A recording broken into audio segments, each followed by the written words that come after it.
Shalom. Kita lanjut kepada suratan Galatia pasal 2 ayat 11 sampai 14 sampai pasal 5 ayat 13 sampai 26 terkena meja roti pertunjukan. Kita membaca, namun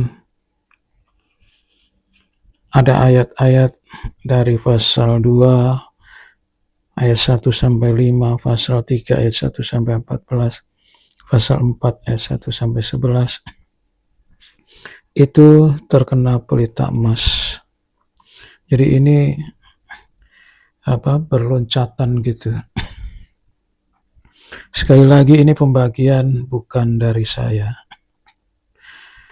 Pasal 2 ayat 11 sampai 14, pertentangan Rasul Paulus dengan Petrus, oleh karena Petrus hidup seperti orang kafir, yaitu munafik.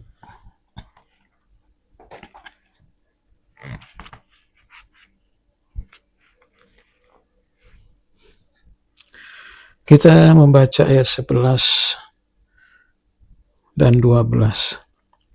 Tetapi waktu Kefas datang ke Antiokhia, aku berterang-terang menentangnya, sebab ia salah. Karena sebelum beberapa orang dari kalangan Yakobus datang, ia makan sehidangan dengan saudara-saudara yang tidak bersunat.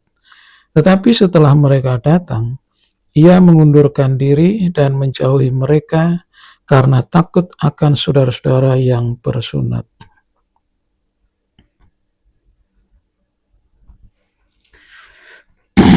Jadi Petrus berbuat sesuatu yang itu bisa menyinggung bangsa kafir. Sebab dia berbuat munafik, yaitu yang tadinya makan bersama dengan bangsa kafir, lalu ada rombongannya Yakobus datang, dia keluar dari rumah, padahal belum selesai makan. Nah itu berarti dia seolah-olah menempatkan diri sebagai orang Yahudi yang tidak bersekutu dengan bangsa kafir. Itu di dalam Injil sudah jelas itu melanggar, dan Petrus menerima komplain dari Rasul Paulus. Nah ini jadi pelajaran bagi kita supaya di sini tidak ada perbedaan antara yang lama dan yang baru, antara suku apa dan suku apa. Kita jika menjadi anggota tubuh, maka harus berbaur. Jadi tidak bisa membeda-bedakan. Sebab kalau begitu nanti bangsa kafir akan bertanya-tanya, mengapa seperti itu? Ya, jadi untuk mencegah adanya konflik yang lebih besar lagi. Nah, itu ayat 11 sampai 14. Jadi kita ambil pelajarannya supaya kita menyatu dengan anggota tubuh yang lain.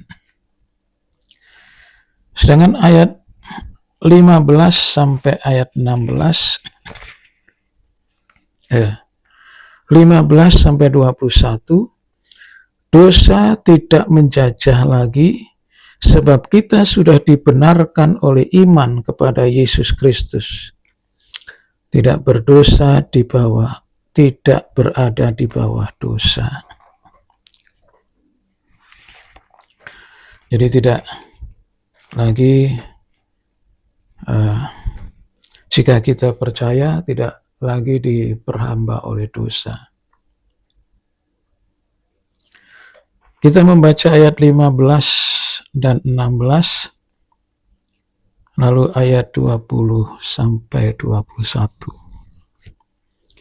Menurut kelahiran, kami adalah orang Yahudi dan bukan orang berdosa dari bangsa kafir.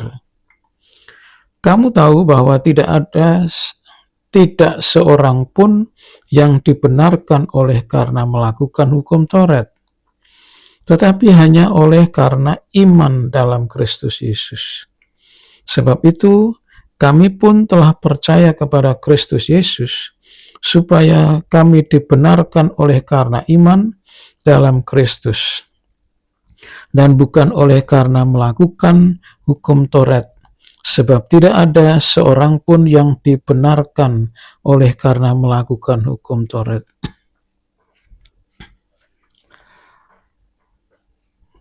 Rasul Paulus menyatakan bahwa kami ini lahir dan dari orang Yahudi asli.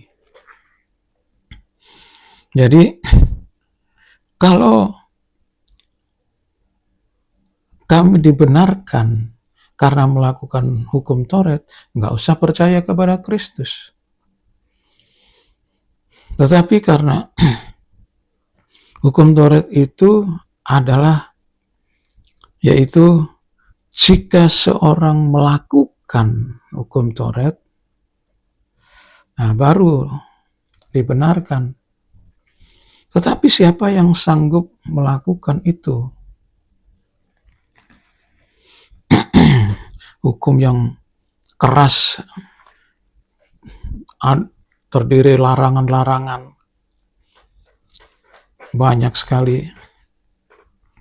Bahkan larangan itu membuat penasaran seorang itu melakukan dosa. Jadi tidak mungkin orang dibenarkan karena hukum Taurat. Ya, itu sudah lewat.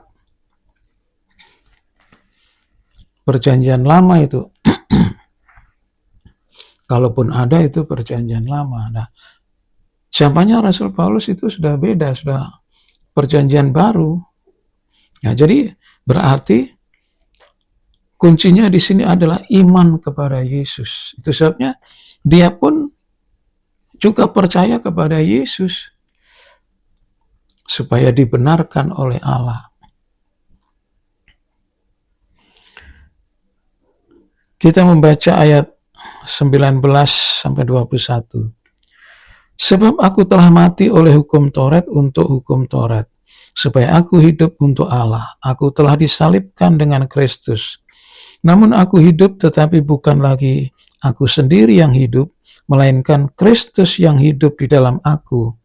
Dan hidupku yang kuhidupi sekarang di dalam daging adalah hidup oleh iman dalam Anak Allah yang telah mengasihi aku dan menyerahkan dirinya untuk aku.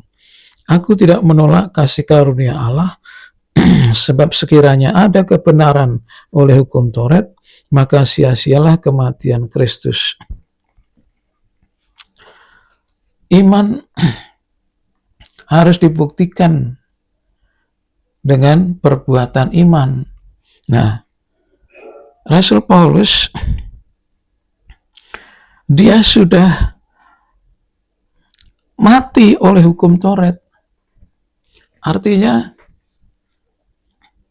dia sudah tidak melakukan lagi.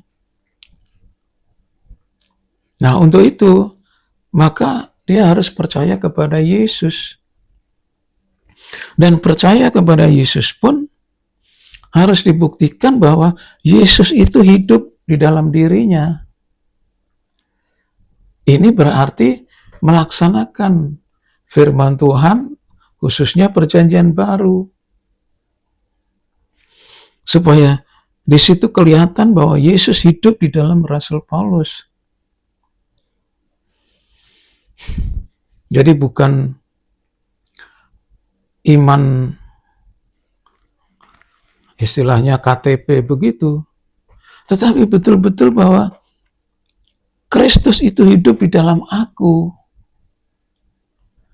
Sifatnya, tabiatnya, perilakunya. Kalau yang tadinya dia ganas, menganiaya, sekarang dia sudah tidak lagi. Jadi ada perubahan secara nyata bahwa Yesus di dalam dirinya. Dan aku menerima kasih karunia itu, kemurahan itu. Sehingga aku tidak menolak kematian Yesus. Jadi di sini kita melihat bahwa firman Tuhan itu dilaksanakan supaya Yesus itu betul-betul hidup. Nah, melaksanakan firman Tuhan itulah makanya terkena meja roti. Jadi jadi saya simpulkan ya, orang yang sudah dipenuhkan Roh Kudus, dia tidak munafik seperti Petrus tadi. Yang kedua, dia melaksanakan firman Tuhan sebagai implementasi dari Yesus hidup di dalam dirinya. Nah, jadi tidak ada celah bagi dosa untuk menguasai orang yang hidup di dalam Kristus, yang Kristus juga hidup di dalam dirinya. Nah, itulah firman Tuhan hari ini. Kiranya Tuhan memberkati. Amin.